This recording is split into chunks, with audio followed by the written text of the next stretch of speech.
Hello everyone, I'm Johnny Christ and you're listening to Drinks with Johnny. Today I'm joined by John Dolmayan of System of a Down and Scars on Broadway.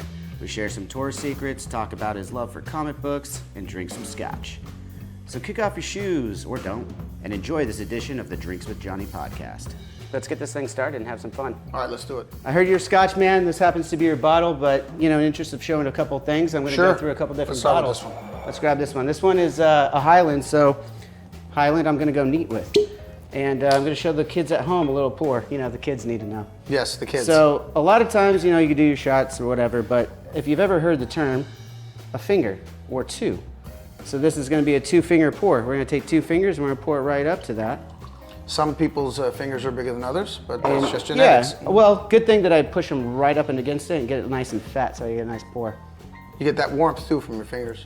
I do. I like it. You want to try any of these? Yeah, I'll give it a shot. Yeah. So it's just a Highland that I got. Yeah, you're right. This does smell smooth. Yeah, it's going to be a lot smoother than the next one we're about to drink. That one's comparable to a Macallan, I think. Yeah, I would agree.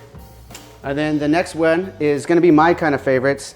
It's Ardbeg. It's from the island of Islay, and the region rather of Islay, and that's where you're going to get most of your peatier scotches. And a lot of people say it tastes like a tar pit or something like that. I absolutely love it. Did the cork get stuck? It did. Holy shit. Fix that real quick. Now it's really going to be Pete Mossy. Corky / pit. Now it's, see, that's the perfect way to pour here at Drinks with Johnny. We're going to do another 2-finger pour. And with this, I like to take a little eyedropper, put in just a couple little drops. And that's just going to cut it just a tinge and open up a lot of those peaty flavors that are predominant from Islay. Yeah, and right away, it's very strong aroma. You can smell the peat moss, a little bit of cork. That couldn't have been more perfect, by the way. All right. I know I'm not going to like this because I don't generally like Pete Mossy, but let's try it anyway. Smooth. Yeah, it's more of obviously Pete Mossy, but it's a smoky flavor. It's got a little bit of bitterness to it. Still really good whiskey.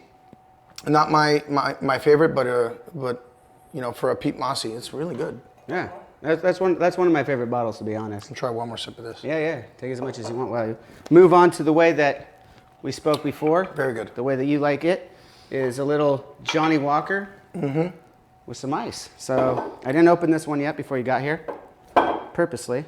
Well, sometimes you go to a strip club, which you've probably been to once or twice. I've never been to a strip club, of course John. Not. Come on. But in the old days when we were single and we'd go to strip clubs, you had to be very careful because whenever they heard somebody was buying an expensive bottle of anything, you had to make sure that they brought the bottle to your table and that you opened it yourself. Otherwise, you'd be drinking Black Label out of a Blue Label. That sounds if you were right. lucky. If you're lucky, it would be Black Label. If you were lucky. Blue Label.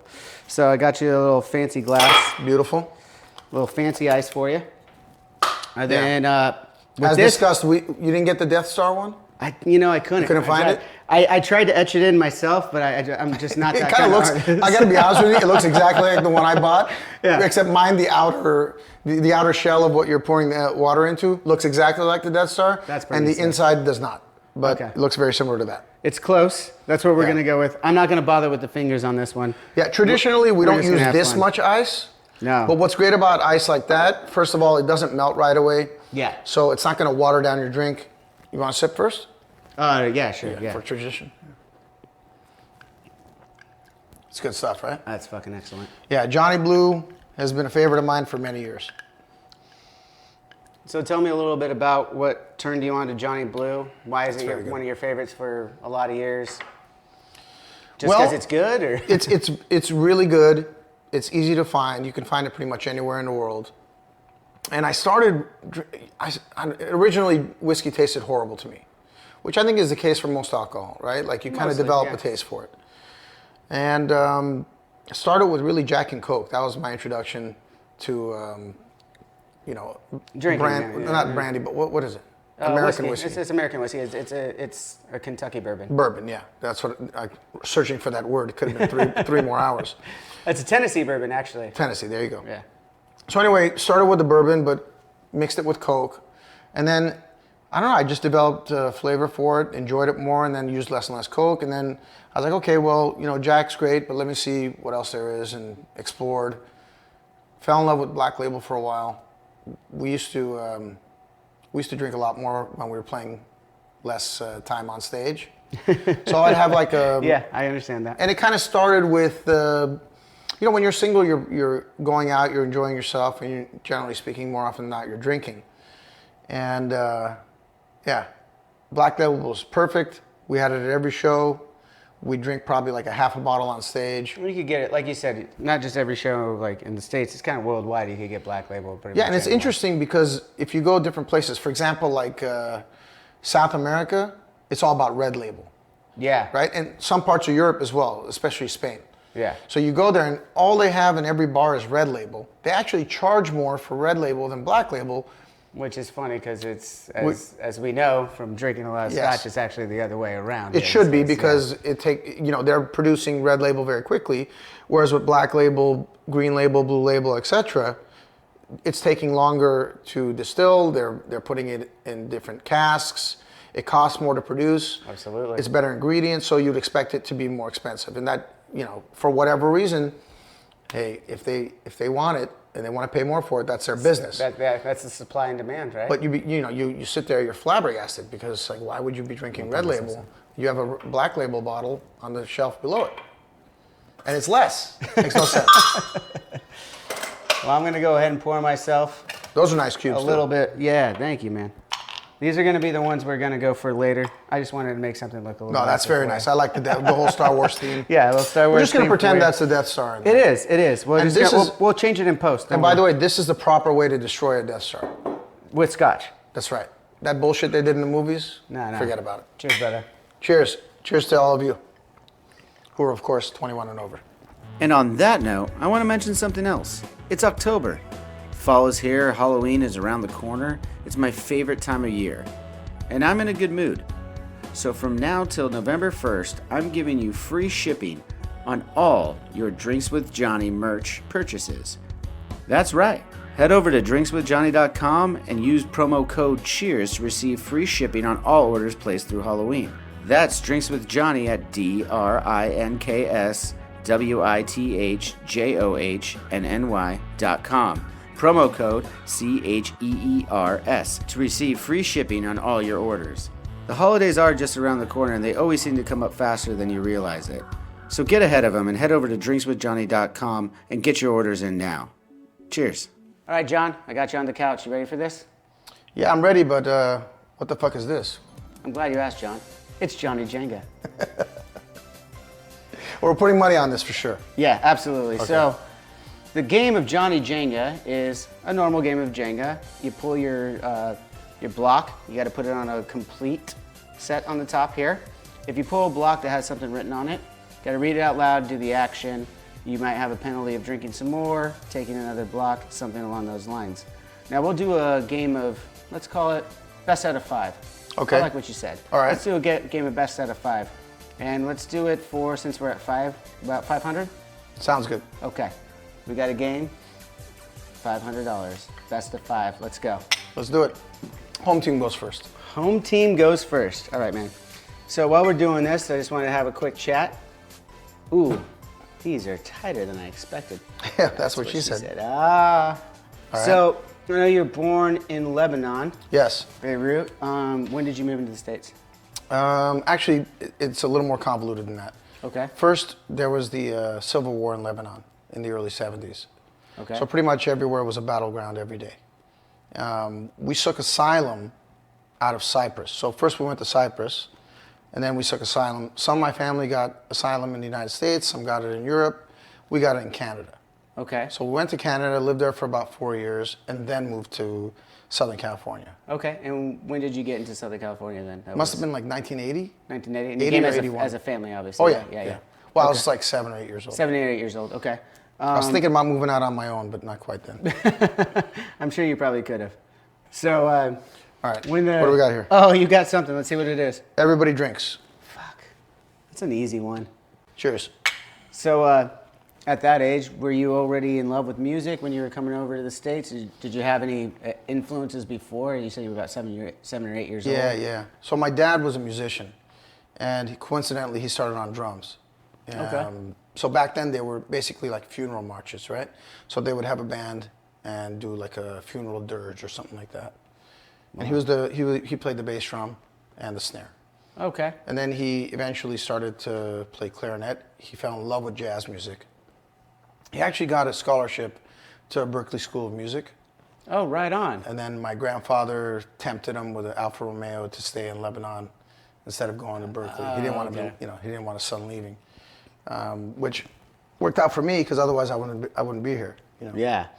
But then he started playing saxophone around like the age of 16 or 17. And then that was it. He just played saxophone. So your dad started on the drums and then went into clarinet and saxophone. Yeah. Did you start on drums, or did you have a horn instrument before that, and then you moved into drums, or how was that transition for you? For me, it was always drums. Always drums. Gotcha. So at the age of 2, my dad would put on like 8 tracks, and I would just drum along to it. And then whenever he'd have a performance, I'd be on stage, on the side of the stage, doing the same thing, just mimicking the movement of drumming. At 2 years old, so it was just at 2 years old, it was just in your blood. Yeah, I'm clean again. I'm clean. You're clean. No? Well, I mean, in this game. We'll drink anyway. Cheers. Cheers, man.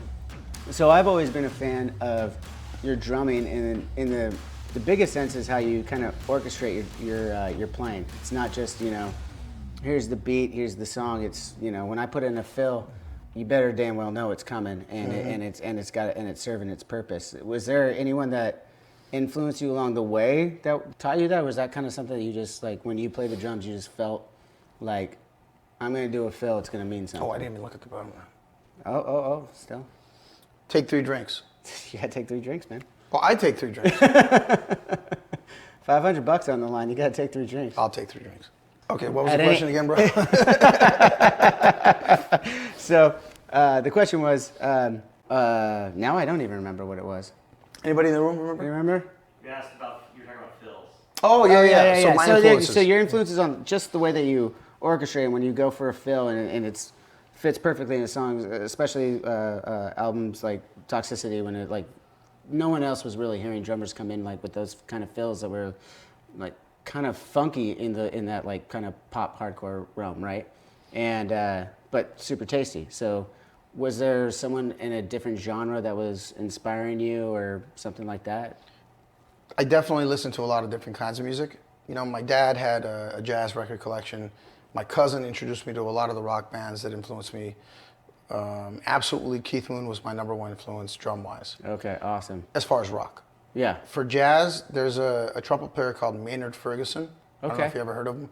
I probably have one of those records over there. But... Possibly. Well, he had an album called Carnival.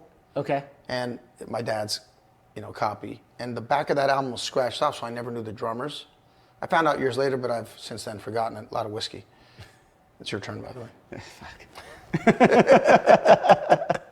Oh, I found a loose one, John. I found a loose one. Yeah, that's what we attempt to do.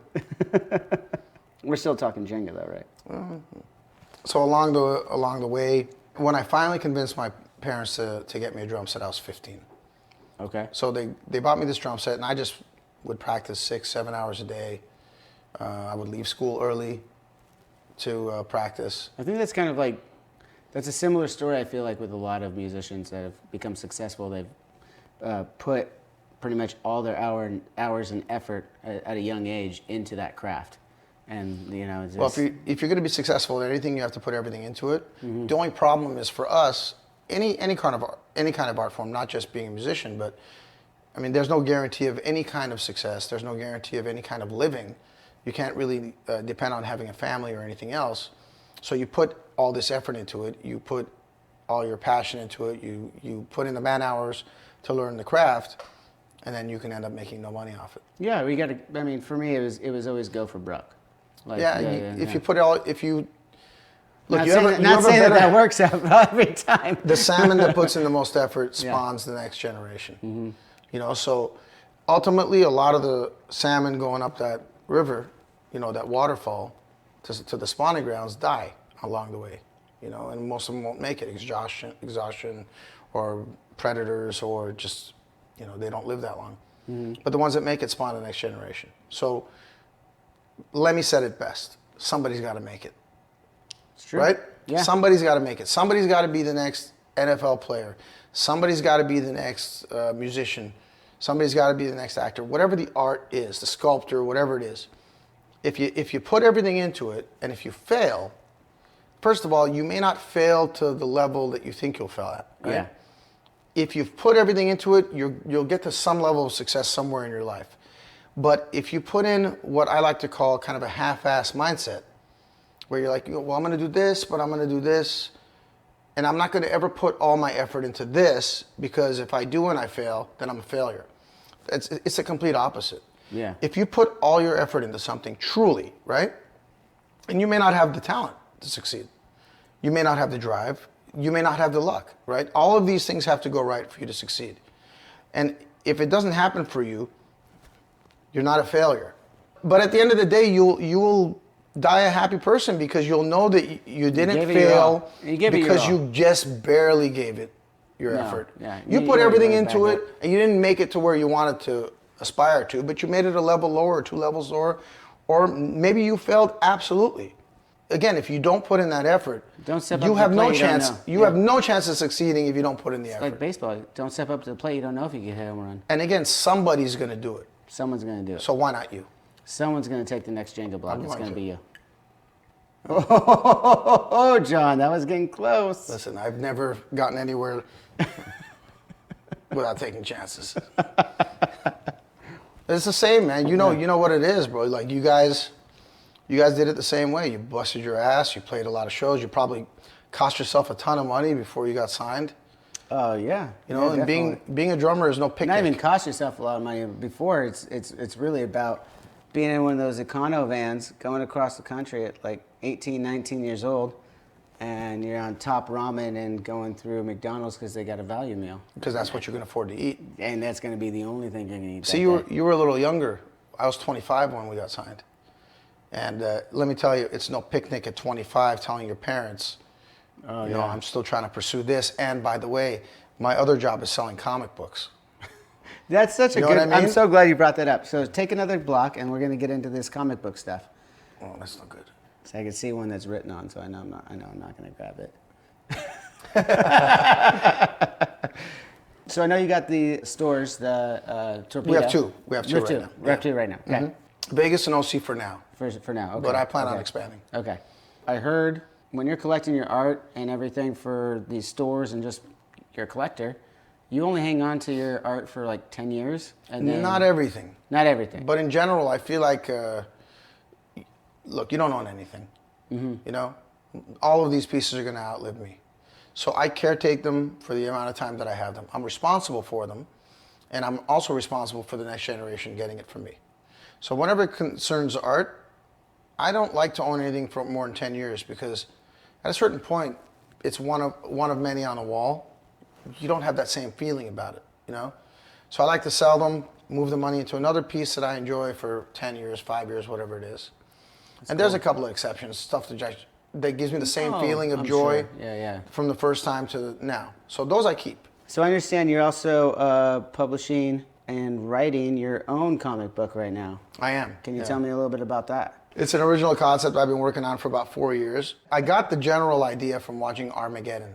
Oh, I love that movie. Years ago. Yeah, right? Fantastic.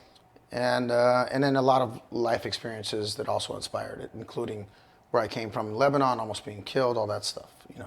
We discovered that there's a meteor or asteroid coming towards the Earth, and it's about twice the size of the one that took out the dinosaurs. Do you see what's happening to you right now? I sure do. I'm still listening, but I know, but now I'm like concentrated on this. Oops. The guy with the shakiest hands. Bass players are shaky. Wait. You're saying that we only have to follow the solid drummers all the time? Listen, bro. We all know drummers lead the band. All right? Let's not pretend. I'm not pretending, John. I'm not pretending. They lead the band to the worst situations. All right. What the fuck am I going to do with this? You can take your mind off of it and tell me, so the meteorite's coming. Yeah, I think I'm gonna have to concentrate on one thing at a time. I thought you were a drummer. I'm you got all these. too. You got all these things going. Here, I'll just move this one to here. Oh, and you got one. What does it say? Name the 6 cast members from Friends. That's not happening. I can try. I mean, they're real names? Yeah. No. The character names. Okay. Let's see. Joey. Can I already put an X on this one? Joey, Rachel. That might be it for me. Okay, you're gonna have to take a shot from the hat. What? Yeah. What is that? It's tequila. That's not happening.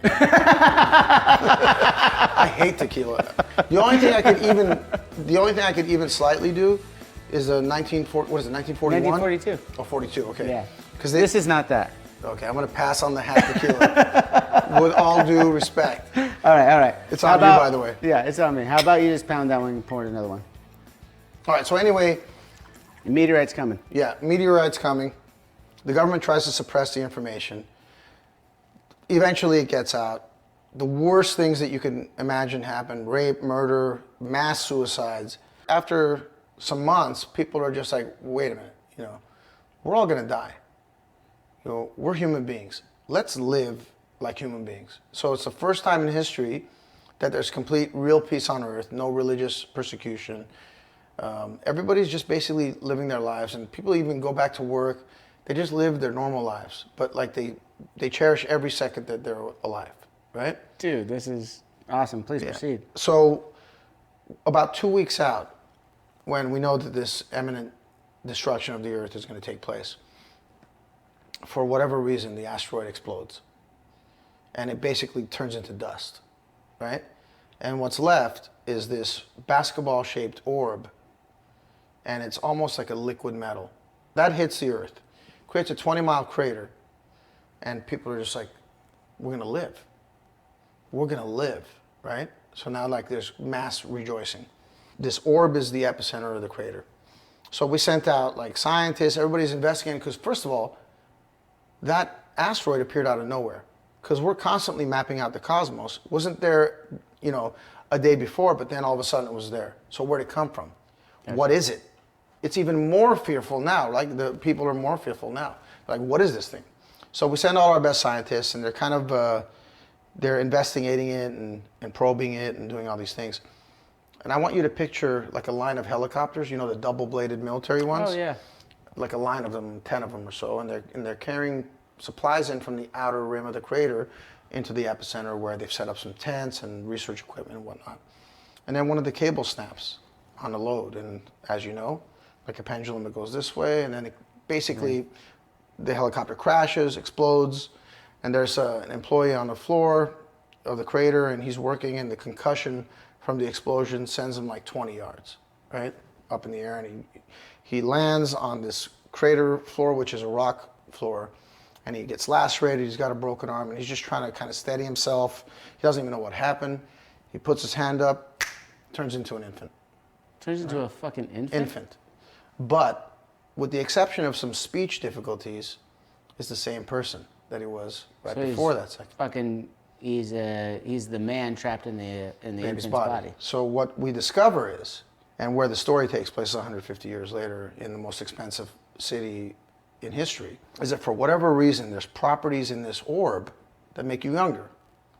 And it's proximity based. Yes, fountain of youth. So if you're within like 5 feet of this thing, you'll decrease in age like from 40 to 10 years old within 1 hour. Then if you're a little bit further away, the effect is less. It's like the best day spa for like I've ever heard. Correct. And all the way to like a certain point, about halfway, the crater halfway, where you don't age at all. Like that's a sweet spot. And then it goes decreasing. You don't age as quickly But you're still decreasing in age. Gotcha. No, you don't decrease. You don't age as quickly. Okay. So it's a slower process of aging. Gotcha. So like 1 year will take you 4, then 5, then 6, then 7, so on and so forth. And it is only effective until the edge of the crater.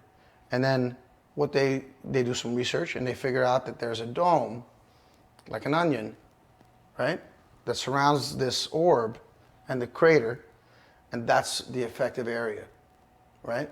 That's it. So It doesn't go underground. Okay. And for whatever reason, one we don't know yet, it only is effective in this area. So now it's 150 years later.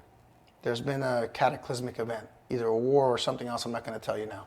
okay. You'll have to read the book. Yeah. But Everyone read this book because about 15 billion people have been killed.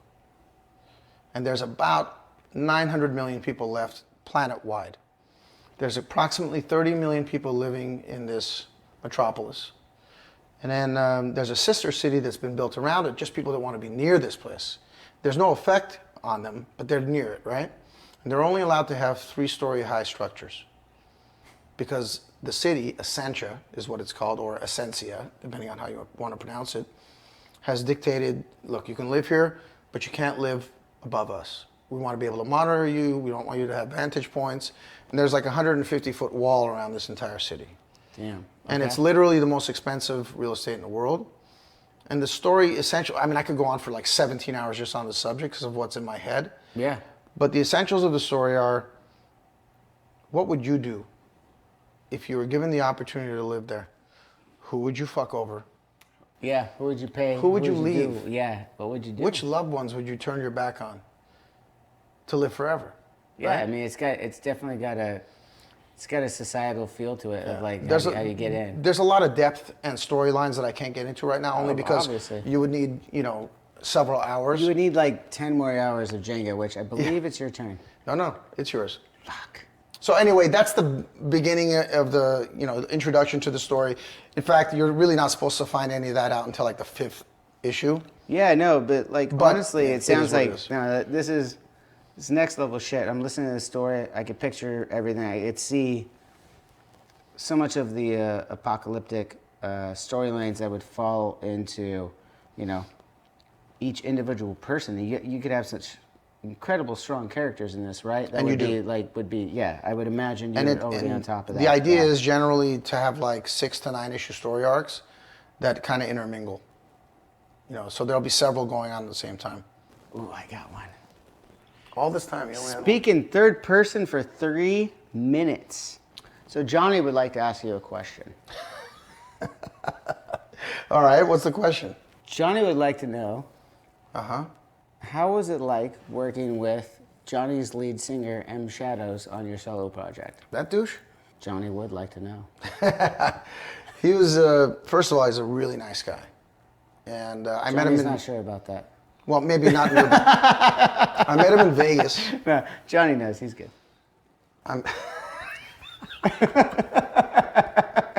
You should keep this up for the rest of the interview. It's hilarious.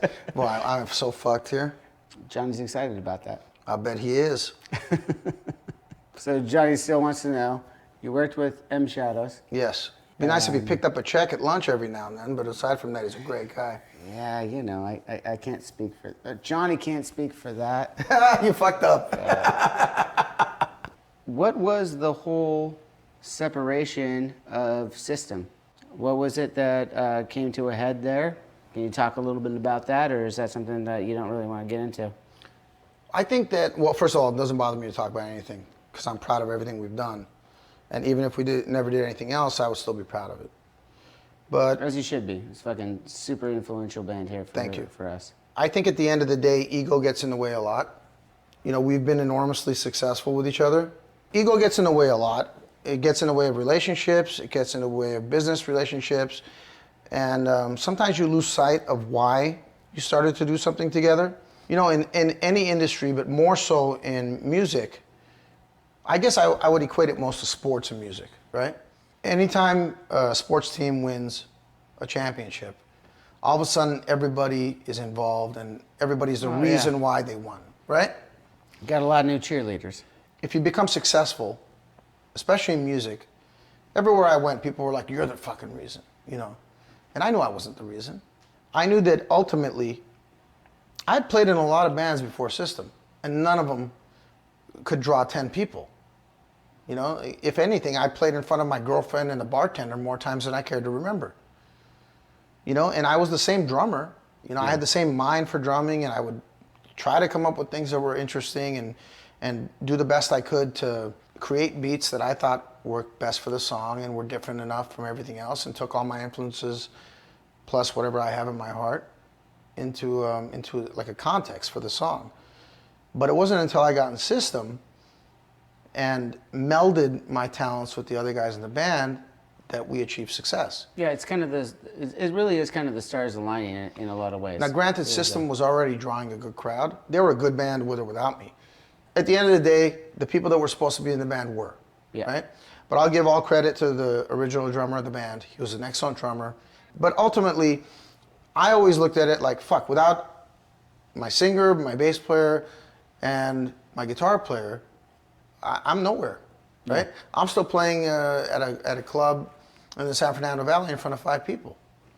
I think I'm worse off than that. I think no one's watching me and playing nowhere. Well, maybe, but I feel like if you got the passion for it, you'll play for nobody. Exactly. Totally. You know, because ultimately you're playing for the only audience that matters, yourself.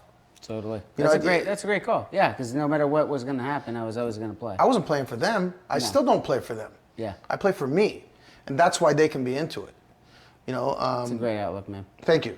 So, with that being said, I never took it seriously when people that had no idea how much trouble it is to put together songs and put them out there, put yourself out there for people to then judge and critique and do whatever, you know, mean-spirited thing jealous people do, and people that are not in the know make assumptions of things, and ultimately, you know, it is difficult to put yourself out there. For me, not being a songwriter, it's a little bit easier, right? Yeah. But I am creating those beats. What I'm trying to say is, people get into their own heads sometimes, and things, you gotta let things go in life. You're gonna offend each other, you're gonna have problems. Every relationship has them, you know? So you gotta get past it and get out of your own fucking way ultimately, and System just hasn't been able to do that. You know, we have some things that have gotten in the way of doing what we do best, and ultimately Darren's written music and released it on his own, Serge has done it, Chavo's done it, I'm doing a cover album, right? And it's a lot of fun. I've worked with really cool people. But speaking of a couple but it's not of those, System. Yeah, no. So speaking of a couple of those really cool people, Yes. one of our mutual friends here, M Shadows. He's a great guy, man. Singing on one of your songs. Yeah, and I think it's one of the best songs on it. And again, I'm not trying to create something to compete with System. I'm just doing it because I enjoy playing music. I'm not a songwriter, but I can arrange the fuck out of songs. So I arranged these songs in a way that I thought was interesting, and I listened to songs that I thought maybe there was a lack, or what would I do if I'd played this song? What would I do if I was presented this song? But the point is, you know, I'm the best when I got Serge, Chavo, and Darren with me. And nothing I do in music will ever compare with that. And I'm aware of it, I'm appreciative of it. I've got, in my opinion, one of the best live bands in the world. You know, with all due respect to everybody else, that's, you know, everybody else is everybody else. We're System of a Down. Absolutely, you know, that's how I look at it. I would absolutely agree, man. And I'm going to be honest with you. We played a couple of shows that I was not proud of recently because we didn't put in the practice, and we had like a skeleton crew. They set up the equipment, they set up the lights, all the production. All this stuff has to be set up so that we can go up and do our jobs, which is to entertain you ultimately. And when these guys all have to work when we're not working, you know? So more often than not, Avenged does it the right way. They'll do an album cycle, they'll do 100 shows or whatever it is in that cycle, which means they can employ these people for a year to 2 years. System does it the complete opposite way and half-ass. We employ people for 3 to 4 weeks, which means we get who's available as opposed to who we want to work with long-term. So everything he just said is 100% right, but fuck you, John. I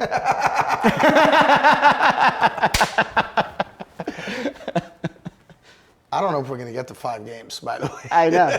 You threw out the 5 games. We could recut I thought it would be like 5 seconds. You know, I played Jenga with a kid last night. It was over in like 2 seconds. I might be somewhat fucked. Somewhat. Either that or I'm going to be really fucked. At this point, I have to go for something that's not as loose. And that's where I got married. Maybe she went for I don't something know. that wasn't as loose. Not sure if I Let me out of your way. figured it out yet. So, do you have any memories from that last Ozfest? Yeah. The only tour that we actually did together, 2006, right? Yeah, I really enjoyed you guys on that tour, but I don't think any of us had an opportunity to really develop a friendship. Primarily because it was such a bummer tour for us, you know? I Like, think we it didn't was know the if that la- was it going was the last time. It could have been our last tour ever. We didn't Yeah. know, right? Like Serge just, oh wow, you got a good one. Serge at that time was, Ah! Fuck. All right, one down. well played though. I mean, wow. That was a long game. We may have to just leave it at the one. Cheers. Cheers, man. All right, before Let's we talk do a it- little bit about Avenged, man. Cool. you know? Yeah. What do you want to know about? Tell me about where you guys met each other. Oh, dude. So, I'm the youngest of the band. My older brother was actually good friends with Jimmy and Brian back in like middle school, and they used to be over at the house with my bunch of fucking older kids, and I was a younger kid, wanted to hang out, and I'd get my ass kicked just trying to hang out with them. And then years went by, blah blah blah blah. Jimmy and Brian joined with Matt and Zach in Avenged Sevenfold.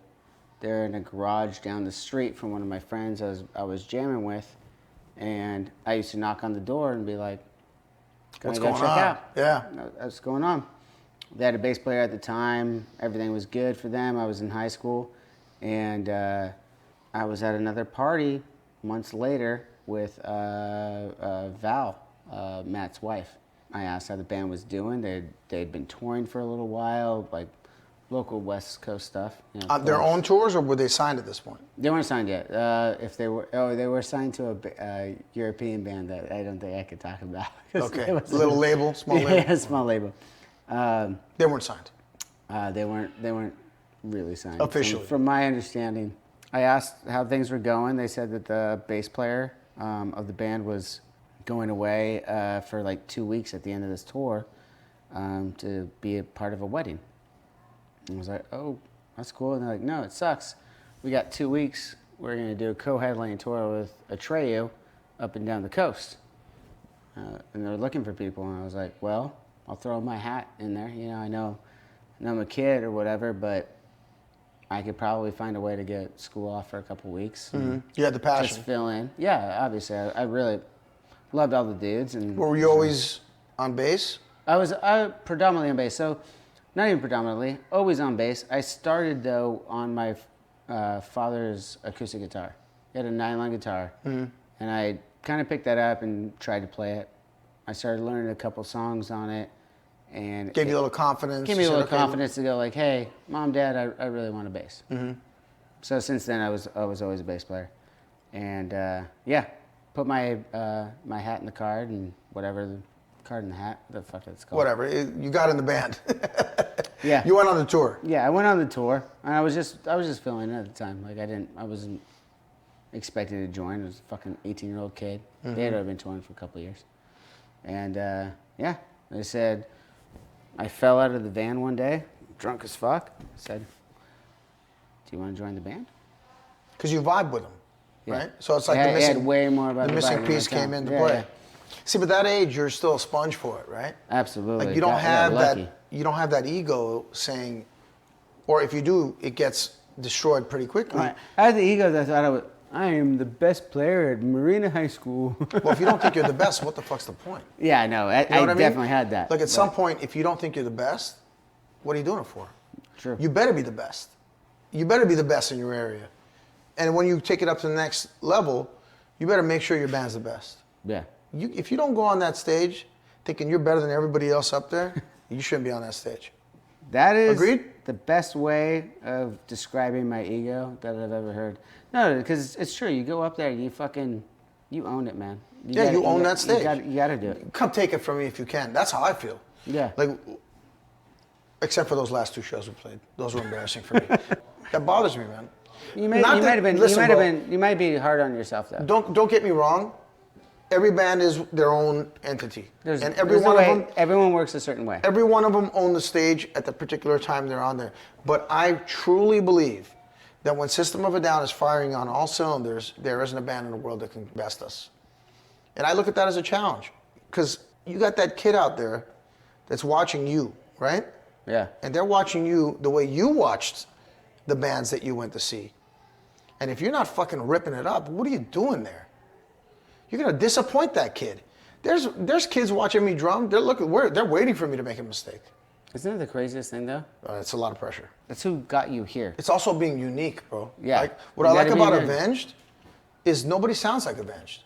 What I like about you guys is I see kind of the influences. Dude, I remember you are one of those influences. I remember when Toxicity came out and it was played all over fucking K-Rock. We were in the fucking Econo van driving all over the fucking place. That makes me feel so good because it's the same, man. And you guys elevated, and your music's really good, you know, and really unique. And there isn't another band that sounds like Avenged Sevenfold, so you can listen to Avenged Sevenfold from the first note and know it's Avenged Sevenfold. Okay, you listen to the Deftones. You know from that first snare hit, it's Abe. Yeah, you fucking know hear it immediately. Anybody else sound like Chino? No. No. Nobody. Okay, real quick though. Yeah. On the spot, favorite Deftones record? Around the Fur for me. Really? Yeah, for me. I'm a White Pony guy. Huh? I'm a White Pony guy. I like White Pony. I just love the vibe that they created with White Pony. I love all the records, don't get me wrong, but White Pony, when that one hit, it was something cool for me. Well, I will tell you the coolest part of that, and you're not gonna see this coming, was when they played and that giant banner comes down and it's all red and you got that just white Mustang or whatever horse it is. It's fucking, it was like, wow. You know, that hits you. It's little things like that I look for though, man. Yeah. You know, of course, Abe is a monster drummer, love him, and I think the Deftones are one of the most talented bands. What do you think of the new Tool album? Be honest.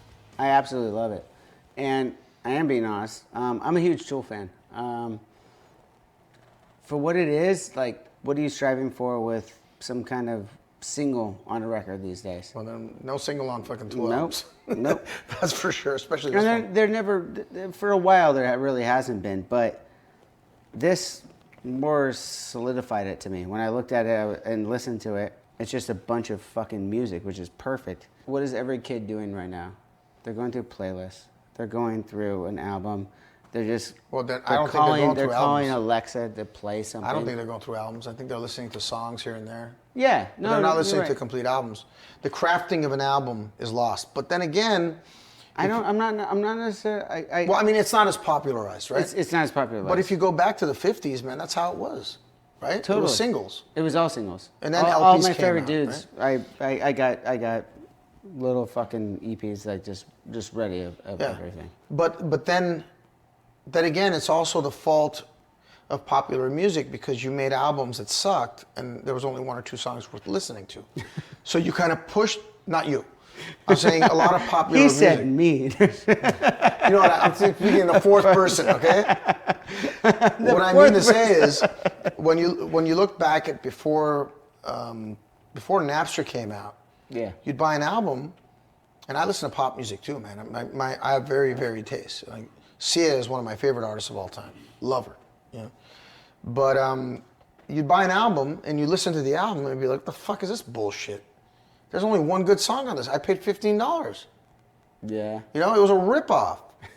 And people were like, "Well, you know, fool me once, shame on you. Fool you twice, shame on me," right? Yeah.